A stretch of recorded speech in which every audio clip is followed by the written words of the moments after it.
사랑이 많으신 하나님, 하나님께서 오늘도 이곳에 우리를 불러주시고 하나님을 찬양하며 또 귀한 말씀을 듣게 해주심을 감사합니다. 오늘도 정성을 다하여 준비하여 찬양을 드리는 우리 찬양단 위에 하나님의 은혜를 부어주시고 저들의 한 사람 한 사람의 마음속에 기도 제목을 이루어주시고 늘 복된 삶이 되게 도와주시길 원합니다. 수고하는 반주자와 지휘자 위에도 주님께서 은혜를 더하여 주셔서 마음속에 있는 소원을 하나님이 이루어 주셔서 가는 길이 복 있는 길이 되게 도와주시옵소서. 우리 모두가 원근강치에서 오늘 함께 모여 하나님께 예배합니다. 이 한 시간 예배할 때 하나님께서 은혜를 부어주셔서 마음에 기쁨이 있게 하시고 평화가 있게 도와주시고 아픔을 곤침받게 도와주시고 위로받는 예배의 시간 되게 도와주시옵소서. 악한 착한 마귀 일제 틈타지 못하게 하시고 성령의 임재로 기쁨이 넘치는 예배의 시간 되게 해 주시옵소서. 주신 말씀이 나에게 큰 힘이 되게 하시고 말씀 붙잡고 승리하게 해 주시옵소서. 주님 함께 해줄 줄로 믿습니다. 예수님의 이름으로 기도합나이다. 아멘. 할렐루야. 아멘. 우리 세 번 인사 한번 하겠습니다. 예수님의 이름으로 환영합니다. 예수님의 이름으로 축복합니다. 예수님의 이름으로 사랑합니다. 시작합니다. 예수님의 이름으로 환영합니다.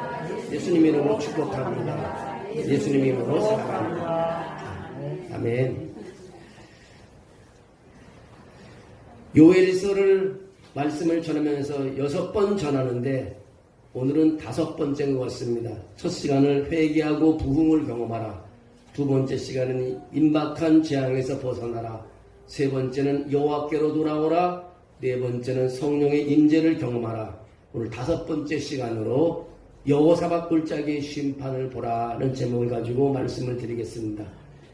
여러분, 이 세상에서 우리를 보호해주고 붙잡아주고 신뢰할 수 있고 안전하고 편안한 장소가 어디인지 아십니까? 그것은 바로 우리의 가정입니다. 만약 가정의 공동체를 이루는 형제와 자매가 어떤 불량배에게 괴롭힘을 당하고 공격을 당한다면 그 형제들은 지켜만 보지 아니하고 생명을 걸고 싸워 형제를 보호해 줄 것입니다. 육신의 부모도 자녀들이 어려움을 당하고 힘들어하면 불이익을 당할 때 어떻게든 도와주려고 다양한 방법을 동원해서 힘을 써 돕습니다. 그러므로 우주의 하나님이 자신의 자녀들이 핍박을 받고 죽이는 원수들을 심판하는 것은 당연한 것입니다. 늘 하나님의 자녀들이 하나님께 반항하고 불평하지만 여전히 하나님은 자신의 자녀를 보호해 주시는 것을 믿습니다. 우리 하나님은 고통 중에 있는 자녀들을 돌보아 주실 것입니다. 오늘 본문 3절에 보면은 3장 3절에 보면 3장에서 전체를 보면 유대 백성들이 바벨론 포로로 잡혀갔다가 되돌아올 것을 말하고 있습니다. 우리 하나님은 공의의 하나님이시면서 사랑의 하나님이십니다. 다시 말하면 하나님의 백성들이 잘못하면 징계하시는 공의의 하나님이시지만 때가 되면 다시 회복시켜 주시는 사랑의 하나님이십니다. 이제 하나님은 여호사밧 골짜기에 백성들을 부르고 있습니다. 민족들을 부르고 있습니다. 이 골짜기는 심판의 장소인 것입니다. 여호사밧 골짜기는 하나님의 백성을 억압하는 민족들을 불러놓고 심판하는 장소인 것입니다. 여호사밧 골짜기를 말씀하신 이유가 도대체 무엇입니까?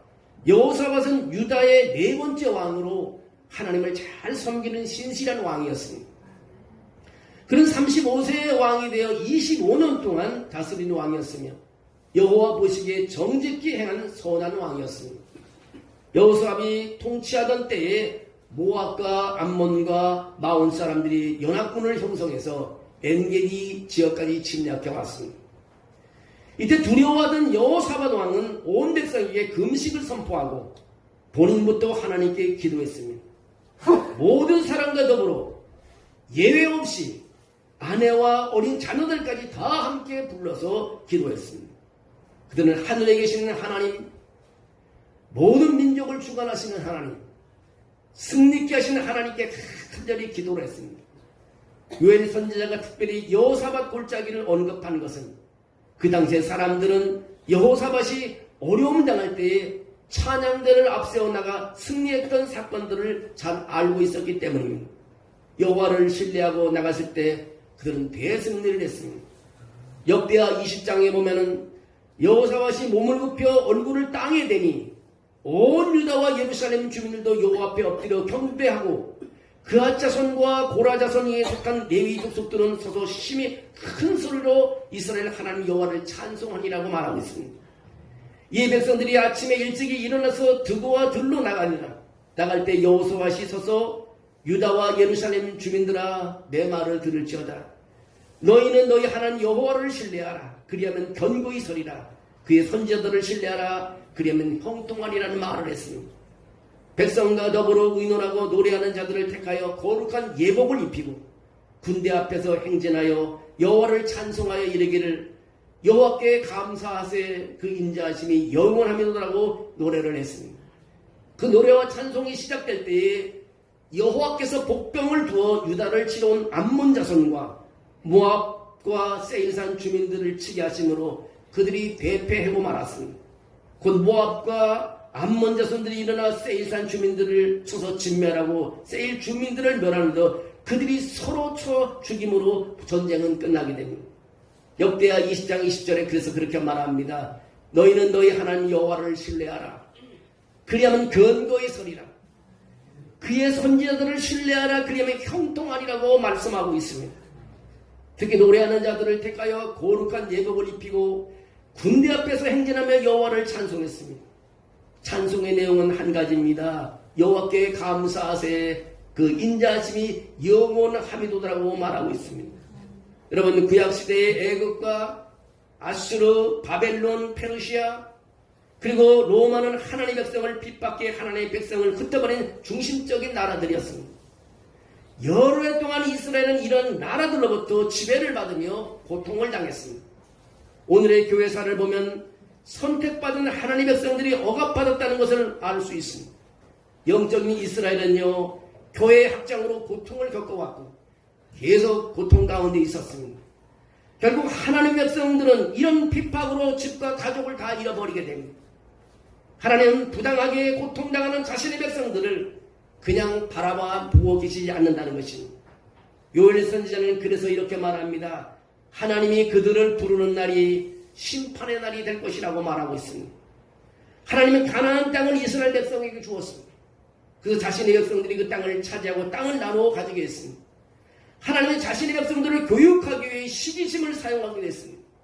하나님은 그들이 한 소행대로 심판을 받게 했습니다. 이방 나라들이 하나님의 백성을 어떻게 다루었는지를 요엘서 3장 3절에 그렇게 말합니다. 제비포와 내 백성을 끌어가서 소년을 기생가 바꾸며 소년을 술루가 받고 마셨음이라고 말하고 있습니다. 그들은 하나님의 자녀들을 제비를 뽑았다고 말하고 있습니다. 여러분 우리 삶에서 가장 비참하고 억울한 것이 뭔지 아십니까? 제비 뽑힘으로 인생이 결정된다는 것입니다. 이처럼 억울한 일이 없습니다. 싸워보지도 않고 노력도 한번 해보지도 못하고 물건처럼 취급당하는 것입니다. 그러나 이런 비참한 가운데서 하나님의 뜻을 찾을 수가 있습니다. 유대인들이 가는 곳이 어디입니까? 그는 누구의 종으로 팔려갔습니까? 하나님의 종들이 가는 곳이 어디입니까? 그는 누구의 종으로 팔려갔습니까? 아름다운 유대인 소녀들을 어떻게 했습니까? 누가 그 소녀들을 취하여 갔습니까? 불행하고도 그들의 운명은 선택받지 못한 이방인들의 게임에 의해서 결정되고 말았습니다. 게임에 이긴 자가 그들을 취하여 간 것입니다. 하나님의 백성으로 이 얼마나 부끄러운 일입니까? 하나님이 이런 과정을 지켜보고 얼마나 분노하겠습니까? 어떻게 하나님의 백성을 이렇게 대우할 수 있단 말입니까? 이제 결산의 날이 오고 있는 것입니다. 그들은 왕의 자녀들에게 행한 짓에 대해서 대답을 해야 되는 것입니다. 그들이 젊은 유대인 소녀들에게 어떻게 하는지를 보면 알 수 있습니다. 그들은 성적 욕구를 추구했고 젊은 소녀들을 기생으로 팔아넘겼습니다. 또 유대인 소년들은 잔인한 이방인 촌장들의 노예로 팔았습니다.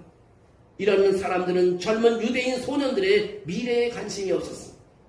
그래서 유대인 젊은이들은 이방인들의 즐거움을 주고 학대받은 노예의 삶을 살아야 했습니다. 하나님은 자신의 백성들이 받는 대우에 대해서 분노하기 시작하십니다. 젊은 소노 아이들은 매춘부로 술판의 시중으로 팔아넘겨졌다는 것입니다. 이 소녀들에게 일어난 일이 무엇입니까? 그들은 노예와 성적인 학대를 받았고 이방인들은 이러한 소녀들의 미래에 관심이 없었습니다. 젊은 소녀들은 술 시중을 위해서 팔려갔습니다. 술에 취한 그들은 성적인 학대까지 자행했습니다. 이런 상황을 지켜보는 하나님의 인내는 이제 한계점에 도달하게 됩니다. 더 이상 하나님은 인내할 수가 없었습니다. 그들의 악행은 도를 넘어 하나님의 백성들의 재산을 빼앗아갔고 성전의 기구인 금과 은것을 빼앗아 자신들의 성전에서 사용했습니다. 그들은 너무 시기심이 많은 백성들이었습니다. 이런 것 때문에 하나님은 그들을 심판하겠다는 것입니다. 그는 자신의 주머니를 채우기 위해 헬라인들에게 유대인들을 팔아넘긴 것에 주저하지 않았습니다. 이 헬라인들은 돈을 주고 매매한 유대인들을 그들이 거주하는 곳 하나님의 땅에서 멀리 떨어진 곳으로 데려갔습니다. 요엘서 3장 4절에 그렇게 말합니다.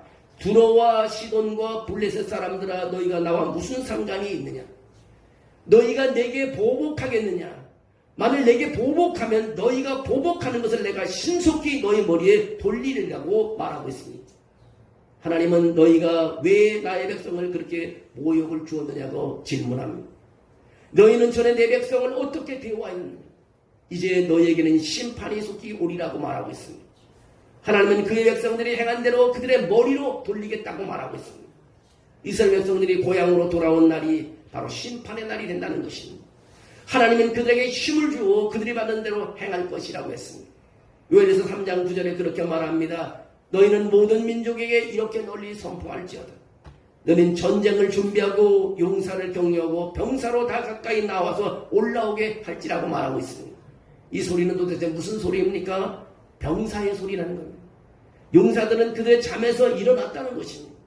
싸움을 준비할 용사들은 지체하지 않고 즉각적으로 공격을 한다는 것입니다. 이제 사람들은 전쟁용 무기를 만듭니다. 그는 보습을 쳐서 칼을 만들고 낫을 쳐서 창을 만듭니다. 약한 자와 겁 많은 자가 그들의 삶을 위하여 싸우는 강한 자로 바뀌어지게 됩니다.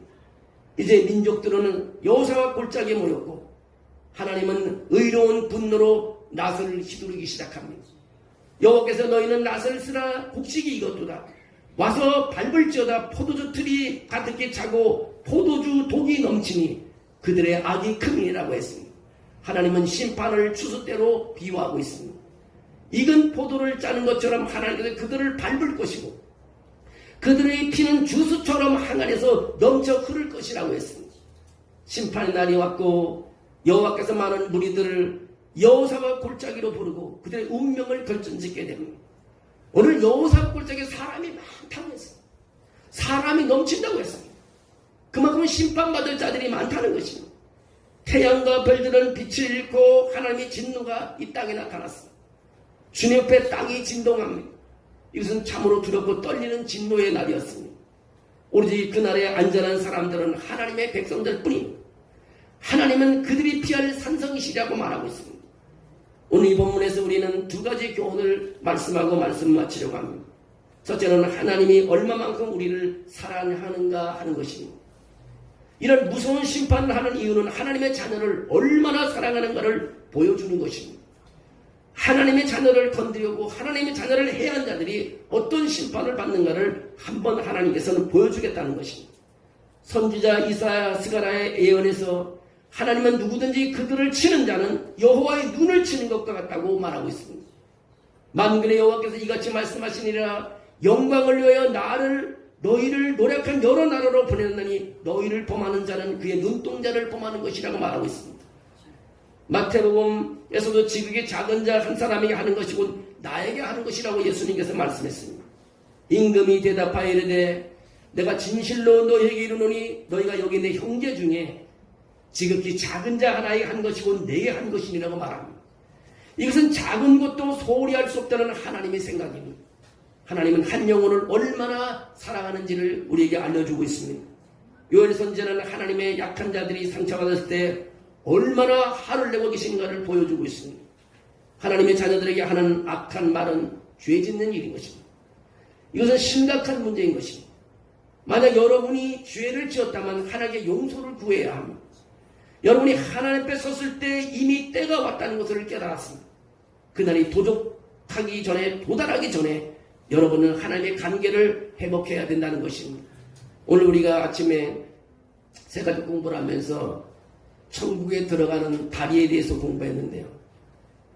사람은 가만히 있게 되면 마지막 가는 종착역은 지옥인 것입니다. 여러분, 우리가 하나님과 관계가 좋았지만 죄를 지음으로 하나님 관계가 벌어졌습니다. 죄진 사람을 뭐라고 그럽니까? 죄인이라고 그럽니다. 죄인은 죽습니다. 로마서를 통해서 우리가 가르쳐 주겠습니다. 죽음은 어떻게 보면 죽음으로 끝나는 게 아닙니다. 죽음에는 심판이 온다고 또 말씀하고 있습니다. 심판으로 끝나는 게 아십니까? 하나님은 둘째 사망을 허락합니다. 영원 사망을 준다고 말합니다. 그럼 뭡니까? 마지막 종착역은 지옥으로 갑니다. 근데 천국으로 가는 길이 있습니다. 하나님께서 아들을 이 땅에 내려보내갖고 우리를 위해서 십자가에 죽게 하셨다는 거죠. 그 아들이 누구냐? 길이요 진리요 생명 되신 예수 그리스도라는 것입니다. 그 아들을 믿고 그 아들의 말씀을 듣고 믿는 자는 영생을 얻는다는 것입니다. 죽지 않는다는 것입니다. 심판을 당하지 않는다는 것입니다. 그 길이 어디냐? 천국으로 가는 길입니다. 예수님이 바로 길이요 예수님이 바로 문이라는 것입니다. 우리 예수님을 통해서만 우리가 구원받을 수 있다는 것을 알려주고 있습니다. 많은 사람이 죽으면 그만이지, 그렇지 않습니다. 임종에 가까이 오면 천국 가고 싶어 합니다. 더 살려고 합니다. 여러분, 예수를 잘 믿으면 천국으로 가는 줄로 믿습니다. 그것이 바로 우리의 궁극적인 목표라는 것입니다. 오늘 두 번째 말씀은 하나님의 심판은 우리 모두에게 온다는 것입니다. 이것이 우리에게 주는 교훈이 있습니다. 여러분의 삶에서 이것을 무조건 이해해야 합니다. 요한 3장, 오늘 3장 16절에 말하기를, 요한에서 3장 16절에 하나님의 진노의 날에 그 자신의 백성들의 피난처와 산성이 되실 것이라고 말하고 있습니다. 여호와께서 시온에서 부르짖고 예루살렘에서 목소리를 내시리니 하늘과 땅이 진동하리로다. 그러나 여호와께서 그의 백성의 피난처 이스라엘 자손의 산성이시리라고 말하고 있습니다. 그의 자녀들은 해함이 없을 것이라고 말하고 있습니다. 여러분이 하나님의 자녀임을 확신합니까? 여러분이 하나님의 자녀라면 무서운 날 심판을 통과하게 되는 것입니다. 오늘 우리에게 찾아오는 어떤 바이러스도 질병도 지나갈 줄로 믿습니다. 하나님의 심판은 피할 수 없습니다. 그러나 하나님 앞에서 선결한 삶을 사는 것이 그래서 중요한 것입니다. 즉이 바로 하나님의 자녀가 될 때인 것입니다. 여러분이 스스로 할 수 있는 일은 아무것도 없습니다. 여러분의 육신의 부모의 자녀가 되는 것보다 하나님의 자녀가 되는 것이 더 어려운 것입니다. 제가 지난 시간에도 말씀드렸지만요, 인간이 할 수 있는 것이 별로 없습니다. 자기 살겠다고 나무에 매달려 있어봤자 5분이면 끝나는 것입니다. 아무리 힘센 사람도 10분 되면 떨어져 죽는 것입니다. 그러나 하나님이 붙잡아주면 우리는 안전할 수 있는 줄로 믿습니다. 어떻게 하나님의 자녀가 될 수 있을까요? 하나님의 자녀가 되는 길은 여러분이 먼저 죽어야 한다는 것입니다. 그렇게 하지 않는다면 하나님의 자녀가 될 수 없다는 것입니다. 이 세상의 자녀는 하나님과 원수가 됩니다. 그래서 내가 죽고 영적으로 다시 태어난다는 것입니다. 요한복음 12장 24절에 그렇게 말합니다. 내가 진실로 진실로 너에게 이르노니 한 알에 밀이 땅에 떨어져 죽지 아니하면 한 알 그대로 있고 죽으면 많은 열매를 맺는다고 말하고 있습니다. 영적인 삶은요, 내가 십자가의 모든 죄를 못 받고 죽었을 때 성령이 내 안에서 역사하시는 것입니다. 이러한 삶은 그의 이름을 부르는 모든 사람에게 주시는 하나님의 은혜인 것입니다.